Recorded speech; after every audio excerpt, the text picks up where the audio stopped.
ఈరోజు మన ముందొక పత్రముంది. చూడ్డానికి చాలా సాధారణంగా ఉంది. అవును. దీని పేరు 52వ శ్రీరామ అక్షయపాత్ర శ్వేతపత్రం. ఆ శ్వేతపత్రం పేరు కొంచెం గంభీరంగా ఉంది. అవును. ఇందులో ఒకవైపు ఆదాయం 5,368 రూపాయలు అని ఉంది. ఓ సరే. మరోవైపు ఖర్చు 13,276 రూపాయలు. అమ్మో, అంటే దాదాపు 8,000 రూపాయల నష్టం. చాలా పెద్ద తేడా. అదేగదా! ఏ వ్యాపార లెక్క ప్రకారం చూసినా ఇది పూర్తిగా విఫలమైన కార్యక్రమం అనిపిస్తుంది. నిజమే. కానీ అసలు ఆశ్చర్యం ఇక్కడే ఉంది. ఇదొకటోసారో రెండోసారో కాదు, ఇది 52వసారి జరిగింది. 52 సార్లా? అంటే ప్రతి నెలా ఈ నష్టంతోనే కార్యక్రమాన్ని నడుపుతున్నారన్నమాట. అవును. మరి ప్రతి నెలా ఇలా లెక్కల్లో నష్టపోతూ ఏడాదికి దాదాపు 1,00,000 రూపాయల లోటుతో అసలిదెలా నెగ్గుకొస్తోంది? మీరు చెప్పింది చాలా ఆసక్తికరమైన పాయింట్. అంటే ఈ పత్రం మనకు కేవలం అంకెలనే ఇవ్వడం లేదు. ఒక పజిల్లా ఉంది. ఖచ్చితంగా. ఇది మనకొక సవాలు విసురుతోంది. ఆర్థిక శాస్త్ర సూత్రాలకు, సమాజ సేవా స్ఫూర్తికి మధ్య ఉన్న సంబంధాన్ని ప్రశ్నిస్తోంది. అవును. మన లక్ష్యం ఈ అంకెల వెనుక ఉన్న మానవ సంబంధాలను, ఆ నమ్మకాలను, ఆచరణాత్మక వ్యూహాలను అర్థం చేసుకోవడం. సరే. ఈ 8,000 రూపాయల లోటు అనేది ఒక సమస్య కాదు. బహుశా అది ఈ కథలో ఒక ముఖ్యమైన క్లూ కావచ్చు. ఓకే. అయితే ఈ పజిల్ను ఛేదించడానికి మనం మొదటి క్లూతో మొదలుపెడదాం. సరే. ఈ పత్రంతో పాటు కొన్ని చిత్రాలు కూడా ఉన్నాయి. వీటిని చూస్తే ఈ కార్యక్రమం యొక్క ఆత్మ ఏంటో అర్థమవుతుంది. చెప్పండి. పసుపు, ఆకుపచ్చ వస్త్రాలతో, తాజా పూలమాలలతో అలంకరించిన దేవతామూర్తులు, ఆ పెద్ద పాత్రలలో శ్రద్ధగా వంట చేస్తున్న మహిళలు, పంక్తులలో కూర్చుని ప్రశాంతంగా భోజనం చేస్తున్న ప్రజలు, ఇంకా మైకుల ముందు కూర్చుని భక్తిగీతాలు పాడుతున్న గాయకులు. ఇవన్నీ చూస్తుంటే ఇది కేవలం ఆకలి తీర్చే చోటులా లేదు. ఖచ్చితంగా లేదు. ఈ చిత్రాలు మనకు మొదటి, అతి ముఖ్యమైన విషయాన్ని తెలియజేస్తున్నాయి. అదేమిటి? ఇది కేవలం అన్నదానం కాదు. ఇది ఒక సంపూర్ణమైన అనుభవం. అనుభవం. అవును. ఇక్కడ భక్తి, సంగీతం, సామూహికత, సేవ అన్నీ ఉన్నాయి. ప్రజలిక్కడికి కేవలం ఉచిత భోజనం కోసం రావడం లేదు. నిజమే. ఆ వాతావరణం కోసం వస్తున్నారు. అవును. వారొక ఆధ్యాత్మిక వాతావరణంలో, ఒక సాంస్కృతిక కార్యక్రమంలో పాల్పంచుకోవడానికి వస్తున్నారు. అంటే నిర్వాహకుల దృష్టిలో కడుపు నింపడం ఎంత ముఖ్యమో మనసుకు శాంతినివ్వడం కూడా అంతే ముఖ్యం. అంతే. ఈ అంశం ఆ 8,000 లోటు వెనుక ఉన్న రహస్యాన్ని ఛేదించడంలో మనకు సహాయపడుతుంది. అదెలాగో కాస్త వివరిస్తారా? అంటే మనసుకు శాంతికి, ఆర్థిక లోటుకు సంబంధమేంటి? ఉంది. ఎందుకంటే నిర్వాహకులు అమ్మేది ఒక వస్తువు కాదు, వాళ్ళు ఒక విలువను పంచుతున్నారు. అంటే భోజనం కాకుండా? భోజనంతో పాటు ఒక అనుభూతిని ఇస్తున్నారు. ఎప్పుడైతే ఒక కార్యక్రమం ప్రజల భావోద్వేగాలతో, నమ్మకాలతో ముడిపడుతుందో అప్పుడు దానికి లభించే మద్దతు కేవలం ఆర్థికపరమైనదిగా ఉండదు. అంతకు మించి ఉంటుంది. ఆనవు, అంతకుమించి ఉంటుంది. ఇప్పుడు మనం ఆదాయ వివరాలు చూస్తే ఈ విషయం మరింత స్పష్టమవుతుంది. సరే. ఈ కార్యక్రమం వెనుకున్న అసలు చోదక శక్తి ఎవరో చూద్దాం. దాతలు. ఈ జాబితా చూస్తుంటే నాకు చాలా ఆశ్చర్యంగా ఉంది. ఎందుకు? ఎందుకంటే ఇందులో లక్షలు, వేలు ఇచ్చిన పెద్ద దాతలెవ్వరూ లేరు. ఒకరు 54 రూపాయలు, మరొకరు 116, ఇంకొకరు 200. ఓ, అంత చిన్న మొత్తాలా? అవును. అత్యధికంగా ఒకరు 1,216 రూపాయలిచ్చారు. అంతే. దాదాపు 23 మంది కలిసి ఈ 5,368 రూపాయలు సమకూర్చారు. ఆసక్తికరంగా ఉంది. ఇక్కడ అసలు రహస్యం దాగి ఉంది. అంటే ఈ పత్రం కేవలం డబ్బు సేకరణ గురించి చెప్పడం లేదు. ఇది భాగస్వామ్య యాజమాన్యాన్ని ఎలా నిర్మించవచ్చో చూపిస్తోంది. భాగస్వామ్య యాజమాన్యం. అవును. ఆలోచించండి. 10 లక్షలిచ్చే ఒకే దాత ఉంటే ఆ కార్యక్రమం ఆ దాతదవుతుంది. నిజమే.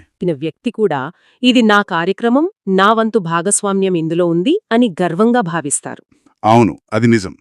ఈ యాజమాన్య భావనే ఇలాంటి కార్యక్రమాలకు అసలైన బలం. కేవలం డబ్బు కాదు. ఈ 23 మంది దాతలు కేవలం డబ్బు ఇవ్వడం లేదు, వారు ఆ కార్యక్రమానికి యజమానులుగా మారుతున్నారు. ఈ యాజమాన్య భావనకు ఇంకో ఉదాహరణ కూడా కనిపిస్తోందిక్కడ. ఏమిటది? నగదు విరాళాలే కాకుండా శ్రీ వై సుబ్బారావు గారు 15 కేజీల వంకాయలిచ్చారు. ఓ. ఇంకా మల్లేశ్వరి మెడికల్స్ వారు 2 పెరుగు బకెట్లు కూడా విరాళంగా ఇచ్చారు.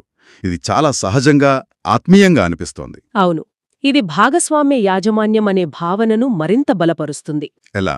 నా దగ్గరిప్పుడు నగదు లేదు, కాని నా తోటలో పండిన వంకాయలున్నాయి, నా వంతుగా ఇవిస్తాను అని ముందుకు రావడం చూస్తే ప్రజలు ఈ కార్యక్రమాన్ని ఎంతగా తమదిగా భావిస్తున్నారో అర్థమవుతుంది. అవును, ఇది ఆర్థిక లావాదేవీలను దాటిన బంధం.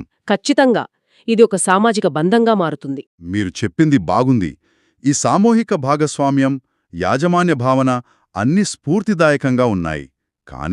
కానీ వాస్తవంలోకొస్తే ఒకవైపు ఈ ఉత్సాహం అంతా ఆదాయం వైపు చూస్తే ఒక పెద్ద ప్రశ్న తలెత్తుతుంది. అదేంటి? మొత్తం ఆదాయం కేవలం 5368. ఇంత సామూహిక భాగస్వామ్యం ఉన్నా ఈ మొత్తం ఖర్చులను భరించడానికి సరిపోవడం లేదు కదా. లేదు. ఈ వస్తురూపేణ విరాళాలు చూస్తుంటే సమాజం ఎంతగా ఈ కార్యక్రమాన్ని తమది చేసుకుందో అర్థమవుతుంది. కాని ఇది సంస్థకు నిధుల ప్రణాళికలో ఒక అనిశ్చితిని సృష్టించదా? ఈ నెల వంకాయలు వచ్చాయి, మరి వచ్చే నెల రాకపోవచ్చు. మీరు చాలా కీలకమైన ప్రశ్న అడిగారు. అవును.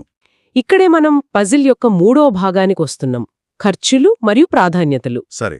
మొత్తం ఖర్చు 13,276. ఇందులో కిరాణా సరుకులకు 3,700, అది సహజమే. వంటవారికి 2,000, షామియానాకు 1,500. ఇవన్నీ సహజమైన ఖర్చులే. అవును. కాని ఇక్కడ ఒక అసాధారణమైన ఖర్చు ఉంది. పూలకు 2,270 రూపాయలు. 2,270. అవును, ఇది మొత్తం ఖర్చులో దాదాపు 17%. ఆర్థికంగా ఇబ్బందుల్లో ఉన్న ఒక కార్యక్రమం భోజనం తర్వాత అత్యధికంగా పూలకు ఖర్చు చేయడమేమిటి? నిజమే. ఆ డబ్బుతో ఇంకొంతమందికి భోజనం పెట్టవచ్చు కదా అని ఎవరికైనా అనిపిస్తుంది. ఇది ఆర్థికంగా సరైన నిర్ణయం కాదేమో. ఆర్థిక దృక్కోణంలో చూస్తే అది సరైనదే కాకపోవచ్చు. కాని మనం మొదట చర్చించుకున్న అనుభవమనే పాయింటుతో దీన్ని ముడిపెట్టి చూడాలి. ఓకే. నిర్వాహకుల దృష్టిలో ఆ దేవతామూర్తుల అలంకరణ, ఆ భక్తి వాతావరణం కార్యక్రమం యొక్క ఆత్మ. అది లేకపోతే ఇది కేవలం ఒక ఉచిత భోజనశాల అవుతుంది. అంతే. ఆ 17% ఖర్చు ప్రజలను కేవలం భౌతికంగానే కాకుండా ఆధ్యాత్మికంగా కూడా ఆకట్టుకోవడానికి వారు పెడుతున్న పెట్టుబడి. ఒక పెట్టుబడి. అవును. ఆ పెట్టుబడి వల్లే ప్రజలలో యాజమాన్య భావన కలుగుతోంది. దానివల్లే ఆ 5,368 రూపాయల విరాళాలు వస్తున్నాయి. అవి ఒకదానితో ఒకటి ముడిపడి ఉన్నాయి. అంటే పూల ఖర్చు అనేది అనవసరమైన ఖర్చు కాదు, అది విరాళాలను ఆకర్షించే ఒక పరోక్ష పెట్టుబడి అంటారా? ఖచ్చితంగా. ఇది చాలా ఆసక్తికరంగా ఉంది. ఈ ఖర్చుల జాబితాలో నన్ను ఇంకో విషయం ఆకర్షించింది. ఏమిటది? దీన్ని శ్వేతపత్రం అని పిలవడం. సాధారణంగా ప్రభుత్వాలు లేదా పెద్ద సంస్థలు విధానపరమైన విషయాలపై శ్వేతపత్రాలు విడుదల చేస్తాయి. ఒక నెలవారీ అన్నదాన కార్యక్రమానికి ఈ పదాన్ని ఎందుకు వాడారు? ఇది కొంచెం అతిశయోక్తిగా అనిపించడం లేదా? అదే ఇక్కడున్న గొప్పదనం. వారు తమను తాను ఒక చిన్న బృందంగా కాకుండా సమాజానికి జవాబుదారీగా ఉండే ఒక పారదర్శకమైన సంస్థగా చూసుకుంటున్నారు. ఆ పదం వాడటం ద్వారా మేము చేసే ప్రతి పనికి లెక్క ఉండి, ఇది చాలా అధికారికమైనది మరియు నమ్మదగినది అని దాతలకు ఒక బలమైన సందేశమిస్తున్నారు. అవును. ఒకరు 54 రూపాయలు విరాళమిచ్చినా ఆ డబ్బు ఎక్కడికి వెళ్ళిందో తెలుసుకునే హక్కు వారికుందని వీరు నమ్ముతున్నారు. ఈ పారదర్శకతే వారిపై నమ్మకాన్ని పెంచుతుంది. ఈ జాబితాలో వాలంటీర్ సేవకుల చెల్లింపులు అని 1,240 రూపాయలుంది. ఇది కూడా కొంచెం వింతగా ఉంది. అవును. వాలంటీర్ అంటే స్వచ్ఛందంగా సేవ చేసేవారు కదా, మరి వారికి చెల్లింపులు చేయడమేమిటి? ఇది ఒక ఆసక్తికరమైన నైతిక మరియు ఆచరణాత్మక ప్రశ్న. ఒకవైపు వారి శ్రమను గుర్తించి వారికి ప్రయాణ ఖర్చులకో లేదా ఒక చిన్న పారితోషికంగానో ఇవ్వటం వారిని ప్రోత్సహిస్తుంది. వాళ్ల సేవకు విలువ ఇచ్చినట్టవుతుంది. అవును. అది మంచి పద్ధతే కావచ్చు. కాని వాలంటీర్ అనే పదంతోంచి స్ఫూర్తికిది విరుద్ధం కాదా? స్వచ్ఛంద సేవకు డబ్బు చెల్లిస్తే అది సేవ నుండి ఉద్యోగానికి మారినట్టు అవ్వదా? ఆ ప్రమాదం ఖచ్చితంగా ఉంది. దీనివల్ల భవిష్యత్తులో డబ్బు ఆశించే వాతావరణం ఏర్పడవచ్చు కదా? అవును. ఇది చాలా సున్నితమైన విషయం. బహుశా ఆ చెల్లింపులు పూర్తిస్థాయి జీతంలా కాకుండా కేవలం వారి రవాణా లేదా భోజన ఖర్చులను భర్తీ చేయడానికి ఇచ్చి ఉండవచ్చు. లేదా ఒక గౌరవధనంగా. అవును, రోజంతా కష్టపడినందుకు ఒక చిన్న గౌరవధనంగా ఇచ్చి ఉండవచ్చు. దీని వెనుక ఉన్న ఉద్దేశం కీలకం. సేవను వాణిజ్యపరంగా మార్చకుండా సేవకులను గౌరవించడం మధ్య ఒక సమతుల్యతను పాటించడానికి వారు ప్రయత్నిస్తున్నారని మనం భావించవచ్చు. ఈ చిన్న వివరాలు కూడా నిర్వాహకులు ఎంత లోతుగా ఆలోచిస్తున్నారో చూపిస్తాయి. సరే, మనం ఇప్పటివరకు చూసిన క్లూస్ అన్నిటినీ ఒకచోట చేర్చుదాం. చెప్పండి. ఒకటి, ఇది కేవలం అన్నదానం కాదు, ఒక సంపూర్ణ ఆధ్యాత్మిక అనుభవం. 2 చిన్న విరాళాల ద్వారా భాగస్వామ్య యాజమాన్యాన్ని నిర్మించడం. అవును. 3 పూల వంటి ఖర్చుల ద్వారా ఆ ఆధ్యాత్మిక అనుభవాన్ని బలోపేతం చేయడం. 4 శ్వేతపత్రం వంటి పలాల వాడకంతో అసాధారణమైన పారదర్శకతను ప్రదర్శించడం. కరెక్ట్. ఇవన్నీ కలిపినా ఆ 8,000 రూపాయల లోటు అనే ప్రశ్న ఇంకా మిగిలే ఉంది. ఎవరు భరిస్తున్నారు ఈ నష్టాన్ని? ఇప్పుడు మనం పజిల్ యొక్క చివరి భాగానికి వచ్చాం. సరే, ఈ లోటును ఎవరు భరిస్తున్నారనే ప్రశ్నకు సమాధానం ఈ పత్రంలో లేదు. కాని మనం ఇప్పటివరకు చేసిన విశ్లేషణ ద్వారా ఒక అంచనాకు రావచ్చు. మీ అంచనా ఏంటి? నా అంచనా ప్రకారం ఈ లోటును కొంతమంది ముఖ్య నిర్వాహకులు తమ సొంత జేబుల నుండి భర్తీ చేస్తున్నారు. కానీ ఎందుకు? ప్రతి నెల తమ జేబు నుండి డబ్బు పెట్టి ఒక కార్యక్రమాన్ని నడపడం ఎంతకాలం సాధ్యం? ఇదొక స్థిరమైన నమూనా కాదు కదా. ఇక్కడే మనం లాభం అనే పదాన్ని పునర్నిర్వచించుకోవాలి. లాభమా? ఇక్కడ నష్టముంది కదా. ఆర్థిక లెక్కల ప్రకారం ఇది 8,000 రూపాయల నష్టం. కాని నిర్వాహకుల దృష్టిలో వారు పొందుతున్న లాభం వేరే రూపంలో ఉంది. అదేంటి? ఆ లాభం ఏమిటంటే వందలాది మందికి అన్నం పెట్టటం ద్వారా వచ్చే ఆత్మసంతృప్తి. సమాజంలోని అనేక మందిని ఒకే తాటిపైకి తీసుకురావడం ద్వారా బలపడే సామాజిక బంధాలు, భక్తి, సేవ ద్వారా వారు పొందే ఆధ్యాత్మిక ప్రశాంతత. అవును. పత్రం చివర ఉన్న శ్రీరామ రక్ష సర్వే జగద్రక్ష అనే వాక్యం వారి నమ్మకాన్ని స్పష్టం చేస్తోంది. వారు చేసేది ఒక సామాజిక సేవ మాత్రమే కాదు, అది ఒక యజ్ఞం. యజ్ఞం. అవును, ఆ యజ్ఞఫలం జగత్తు మొత్తానికి రక్షణ కల్పిస్తుందని వారి విశ్వాసం. ఈ కొలవలేని లాభం ముందు వారికి ఆ 8,000 లెక్కలోని నష్టం చాలా చిన్నదిగా కనిపిస్తూ ఉండవచ్చు. అంటే మనం మొదటినుండి చూస్తున్న ఆర్థిక లోటు నిజానికి ఒక లోటు కాదన్నమాట. కాదు, అది ఆ కొలవలేని లాభం కోసం వారు చెల్లిస్తున్న మూల్యం. ఖచ్చితంగా. ఇది అద్భుతంగా ఉంది. ఒక చిన్న ఆర్థిక పత్రంతో మొదలుపెట్టి మనం ఒక సమాజం యొక్క ఐక్యత, విశ్వాసం మరియు సేవాస్ఫూర్తి వెనుక ఉన్న ఒక విభిన్నమైన ఆర్థిక నమూనాను కనుగొన్నాం. అవును. అంకెలు పొడిగా ఉండొచ్చు, కాని వాటి వెనుక ఎందరో మనుషుల ఉదారత, శ్రమ మరియు భక్తి దాగి ఉన్నాయి. ముగింపుగా ఒక ఆలోచనను వదిలి వెళ్తాను. చెప్పండి. ఈ పత్రంలో ఆదాయం, వ్యయం ఉన్నాయి. లెక్కల ప్రకారం ఈ కార్యక్రమం నష్టంలో ఉంది. కాని ఇందులో నమోదు కాని ఆస్తులు ఏమిటి? నమోదు కాని ఆస్తులా? అవును.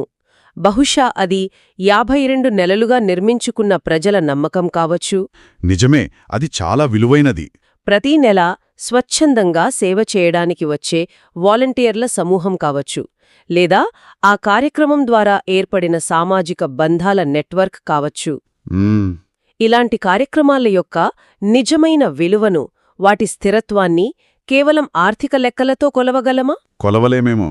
బహుశా ఆ కొలవలేని ఆస్తులే లెక్కల్లో కనిపించే నష్టాలను అధిగమించి ఇలాంటి కార్యక్రమాలను దశాబ్దాల పాటు నడిపించే అసలైన ఇంధనం కావచ్చు.